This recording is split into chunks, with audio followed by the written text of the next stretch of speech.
Bonjour à tous et bienvenue pour cette nouvelle vidéo. Je suis ravie de vous retrouver. J'espère que vous allez bien, que vous avez passé une bonne semaine et que vous avez eu d'excellentes lectures.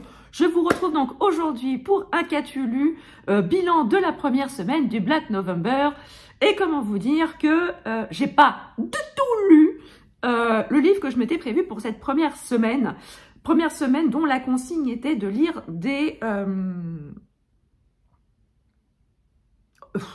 des thrillers en format poche. Et je vous avais dit que je lirais donc La Ghost Lady de Leigh Addenley, ici publié aux éditions Point. Alors, j'ai pas tout à fait un gros fail, puisque je l'ai commencé hier. Hier, soit dimanche, donc c'était quand même le dernier jour de la semaine, certes, mais je l'ai commencé. Donc vous voyez, j'en suis là.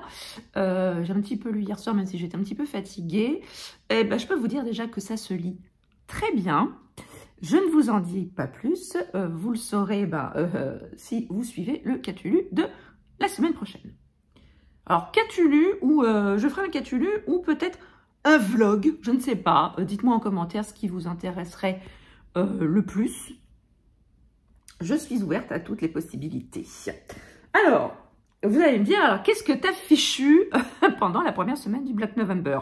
J'ai lu, mais je n'ai pas lu du tout ce que je voulais. J'ai profité. Alors, je vous rassure tout de suite, hein, j'ai lu quand même des thrillers, mais pas que. J'ai lu Ramsès III, le dernier des géants de Christian Jacques, publié aux éditions XO. Je l'ai reçu grâce à une masse critique de chez Babelio. Quand j'ai vu qu'il était dispo, forcément, je l'ai sélectionné pour le recevoir parce que vous connaissez ma passion pour l'Égypte ancienne et pour les romans de Christian Jacques en particulier. Je vous avais déjà parlé dans une vidéo que j'avais surkiffé et que j'étais tombée en amour sur cette période de l'histoire avec la saga sur Ramsès II, disponible aux éditions Pocket de Christian Jacques également. J'avais adoré, surkiffé cette saga sur l'un des plus grands, si ce n'est le plus grand pharaon de tous les temps, Ramsès II. Et ici, 20 ans après la publication de Ramsès II, donc, Christian Jacques revient sur un des successeurs, sur son successeur, le troisième du nom. Le roman s'ouvre sur l'indécrottable le Vieux, suivi de son inénarrable et indétrônable également Anne Vent du Nord. Tous les deux se dirigent vers la maison du prince pour lui annoncer une très mauvaise nouvelle, à savoir que le père du prince est mort et donc du coup que le prince va devoir prendre la fonction de pharaon. Et le Vieux et Vent du Nord vont également déjouer une tentative d'assassinat sur la personne du prince. Je vous spoil absolument rien, ce sont toutes les premières lignes du roman. Et on va donc assister à l'accession au trône de Ramsès III et on va le suivre tout au long de son règne. Alors Ramsès III, il voue une admiration sans borne à son illustre prédécesseur. Il va tout faire, son règne va être marqué par le fait que Ramsès III veut marcher dans les pas de Ramsès II. Vous me direz, le 2 suit le 3 suit le 2, donc c'est à peu près normal. Et on va également suivre tout le complot visant à assassiner Ramsès III. Ce complot, cette tentative, ce grand complot est une réalité historique. Les archéologues, les chercheurs ont mis à jour ce complot à travers des recherches, à travers des fouilles. Et effectivement, ce complot a réellement existé. Cette tentative d'assassinat a réellement existé et Christian Jacques l'a évidemment romancé dans ce roman. Mais on retrouve toute la sagacité du peuple égyptien, toutes les valeurs qui ont fait que cette civilisation perdure encore jusqu'à nos jours, et est tellement enrichissante, tellement intéressante. Et Christian Jacques a quand même cette manière de raconter les choses, de nous faire vivre cette civilisation égyptienne de près. Et moi, à chaque fois que je lis un de ses romans, je suis plongée dedans. Et je peux vous dire qu'avec celui-ci, j'ai un petit peu fait durer le plaisir parce que je ne voulais pas quitter cette ambiance. Je ne voulais pas quitter ces personnages. Le Vieux et Vent du Nord, ce sont vraiment des personnages qui sont présents à chaque roman sur l'Égypte ancienne de Christian Jacques. C'est des éléments, c'est un peu le fil rouge sur chacun de ces romans. Et j'adore retrouver ces personnages à chaque fois. Je m'éclate à chaque fois à retrouver Vent du Nord et sa pugnacité. Cet âne ne se trompe jamais. Voilà. Donc, le Vieux se fie à cet âne, à cet animal qui lui a sauvé les fesses un nombre incalculable de fois, et cet âne qui a aussi réussi à déjouer bon nombre de complots dans bon nombre de romans de Christian Jacques. Franchement, si vous aimez cette période de l'histoire, si vous aimez les romans historiques, eh ben, je ne saurais trop que vous conseiller de vous plonger dans les romans de Christian Jacques, et bien sûr dans Ramsès III, le dernier des géants, bien évidemment. Je vais boire une petite gorgée de thé.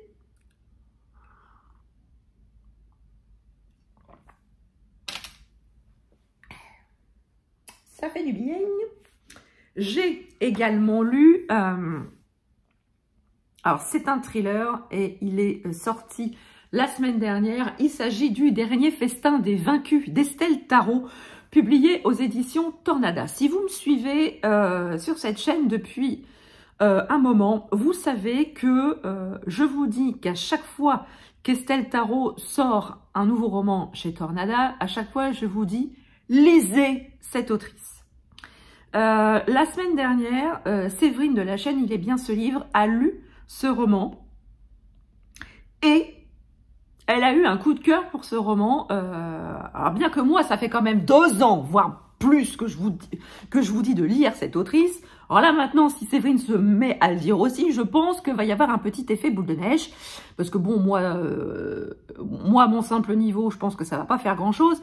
Mais bon, si j'ai Séverine qui me suit maintenant, je vais peut-être avoir un peu plus de poids. Quoique c'est pas sûr. Mais en tout cas, il faut lire Estelle Tarot. C'est une autrice de thriller français qui a un talent indéniable. Alors, bien que celui-ci n'est pas mon préféré, j'ai adoré cette lecture. Ici, on se retrouve dans un territoire aux États-Unis, à la limite, qui borde une réserve indienne. Et autant vous dire que les relations entre les Blancs et les Indiens ne sont pas de tout repos.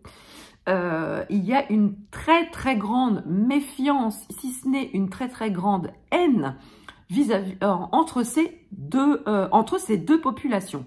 Et dans cette ambiance, on s'aperçoit que bon nombre de femmes indiennes disparaissent tous les ans sans qu'elles soient retrouvées dans l'indifférence la plus totale. Et le roman s'ouvre avec la disparition d'une jeune fille, Naomi, qui disparaît le jour du réveillon de la Saint-Sylvestre. Et elle disparaît, elle aussi, dans la plus immense indifférence de la population, de la police, qui n'a fait vraiment que le strict minimum vis-à-vis de l'enquête, car Naomi est une fugueuse patentée. Elle a déjà plusieurs fugues à son actif. C'est pas une jeune fille extrêmement fiable, elle se drogue, limite elle se prostituerait que personne ne serait surpris, et même sa mère n'a rien fait pour signaler sa disparition à la police. Les semaines se passent, le corps est retrouvé, relançant pour ainsi l'enquête. Alors, la relançant vraiment au minimum, mais elle est quand même relancée. Et il y a quand même quelques personnes qui s'indignent de cette enquête laissée, pour ainsi dire, au point mort, et qui veulent que toute la lumière soit faite sur les disparitions de ces femmes laissées dans l'indifférence la plus totale. Et bien évidemment, ça va remuer un peu les inimitiés, les hostilités, et va déclencher quelque chose qui va dépasser vraiment tout ce qu'on pouvait imaginer. Ce que j'ai beaucoup aimé dans ce roman, c'est que on nous parle de tout le mal que les Blancs ont pu faire vis-à-vis des Indiens, mais également de tout le mal que les Indiens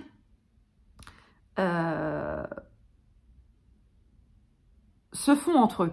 Parce qu'il n'y a pas que les Blancs contre les Indiens contre les Blancs, mais aussi les Indiens contre les Indiens. Et ça, Estelle Tarot l'a extrêmement bien décrit dans ce roman. On apprend énormément de choses sur les Indiens, comment les Blancs sont arrivés. Enfin, on sait très bien comment les Blancs sont arrivés en conquérant et ont laissé les Indiens dans des réserves, c'est pas pour rien, et leur a laissé vraiment la portion congrue vis-à-vis de leur territoire. On le sent encore dans ce roman. Et moi qui pensais avoir trouvé qui était le meurtrier, eh ben, je me suis pris une petite taloche derrière la tête parce que j'ai pas vu du tout arriver la révélation finale. J'ai vraiment été extrêmement surprise. Mais c'est vraiment un roman haletant, un roman passionnant. Alors, certes, je vous le dis, c'est pas mon préféré de l'autrice, mais c'est vrai, elle a une plume extrêmement incisive, elle a une plume extrêmement addictive parce que les chapitres sont très courts et franchement, c'est vraiment une autrice à découvrir. À chaque fois qu'elle aborde un sujet, c'est vraiment des sujets qui sont très très peu à aborder dans les romans, dans les thrillers et les romans policiers à l'heure actuelle. Et c'est franchement une pure découverte à chaque fois. Donc, n'hésitez pas à découvrir cette autrice qui mérite vraiment le détour et qui gagne vraiment à être connue de plus en plus. Enfin, j'ai découvert un nouvel auteur qui aurait très bien pu rentrer dans la consigne de la première semaine du Black November, car son roman est sorti aux éditions Pocket il y a un moment. J'ai écouté en audio via l'application Nextory Les Poupées de Alexis Lepsker, dont je vous mettrai la petite image ici.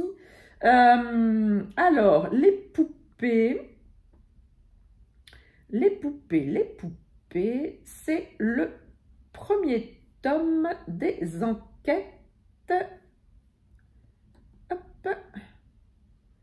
de Victor Venturi et Olivia Montalver. Alors, le roman commence avec la découverte macabre dans une petite chapelle de cadavres mutilés et comment vous dire, pas légèrement, complètement grimés, comme si c'était des poupées. Alors, l'état des cadavres sont dans un état de délabrement, je ne vous raconte même pas.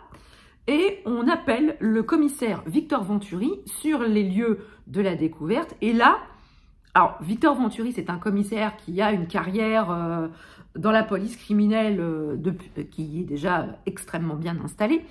Il en a vu des vertes et des pas mûres, sauf que là, il est limite à en perdre son latin. Et il va demander à ce qu'on lui adjoigne, c'est pas facile à dire, les services d'un psychologue, d'une personne qui soit en capacité de faire le profil psychologique du tueur, parce que là, malgré toute son expérience, eh bien, Venturi, il sèche un peu. Et donc, on va lui adjoindre les services d'Olivia Montalver, qui est psychologue de son état. Et très vite, tous les deux, ils vont se chercher, ils vont se pouiller, ils vont s'envoyer des vannes. Le lien qui va les unir tous les deux va très vite monter en puissance d'une relation de simples collègues, de simples professionnels demandant l'avis à l'un à l'autre. Et il va se se monter quand même une relation d'amitié. Alors peut-être pas non plus d'une amitié à la vie, à la mort, hein, mais quand même d'une amitié, d'un profond respect l'un vis-à-vis de l'autre.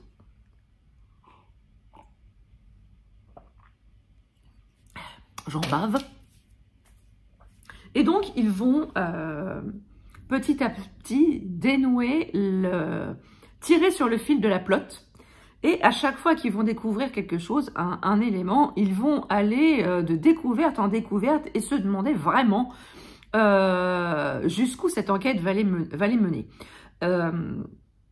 J'ai compris à peu près 3/4 du roman qui était le tueur, qui était vraiment le tueur.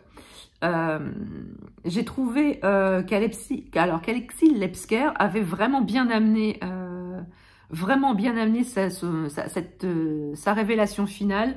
Il nous donne des indices quand même dans le roman. Et j'ai vraiment beaucoup aimé ce que j'ai lu, même si j'avais deviné le comment du pourquoi avant la fin. Mais ce que j'ai vraiment beaucoup aimé dans cette histoire, c'est la relation entre les deux enquêteurs, entre Olivia et Victor. Olivia qui est vraiment très fine psychologue parce que elle arrive à percer la carapace de Victor Venturi assez rapidement et elle arrive à voir par-delà les apparences avec lui et j'ai trouvé que c'était vraiment une relation très touchante, très touchante, une relation d'amitié vraiment naissante, nouée sur un profond respect entre les deux. J'ai beaucoup aimé les deux personnages. Je pense que je vais très rapidement me jeter sur le tome 2 Hurlement qui est sorti en début d'année ou l'année dernière je crois, donc je pense qu'il ne devrait pas tarder à sortir en poche. Enfin bref, en tout cas j'ai vraiment beaucoup aimé. C'est voilà, Alexis Lebsker, il a vraiment déroulé son histoire. Des petites révélations par-ci par-là, des rebondissements qui relancent le truc. Alors même si il n'y a pas de temps mort dans cette enquête, je me suis pas ennuyée du tout. J'ai vraiment adoré ce que j'écoutais. C'était vraiment voilà, j'avais vraiment hâte d'y retourner à chaque fois que j'arrêtais mon écoute. Et franchement, c'était vraiment mon premier roman d'Alexis Lebsker que je découvrais. Je découvrais complètement l'auteur avec lui et franchement, c'est une très bonne lecture et je vais continuer à lire Alexis Lebsker très rapidement. Je vais peut-être pas tarder à découvrir Le Mangeur d'âme. Enfin, je sais pas encore. Ça va dépendre aussi de mon quotidien et de mon planning de lecture aussi. Hein. Enfin, mon planning de lecture, c'est un bien grand mot parce que vous le savez, je fais jamais de planning de lecture. Mais j'ai quand même des lectures de programmer là pour le Black November et peut-être que entre deux, j'arriverai à me caser Le Mangeur d'âme. Mais en tout cas, Les Poupées, c'est vraiment un excellent thriller qui tient en haleine de bout en bout, mené par un duo d'enquêteurs qui est vraiment à découvrir. Voilà, cette vidéo est à présent terminée. J'espère qu'elle vous aura plu. N'hésitez pas à me dire en commentaire si je vous ai donné envie de découvrir les romans que je vous ai présentés. N'hésitez pas vous-même à me dire ce que vous avez lu la semaine précédente. N'hésitez pas aussi à mettre un pouce en l'air si vous avez aimé la vidéo. N'hésitez pas à partager également votre instant de visionnage et à vous abonner si ce n'est pas encore fait. Sur ce, je vous laisse. Je vous souhaite une très belle semaine, de très belles lectures et je vous dis à très bientôt pour une prochaine vidéo. Ciao!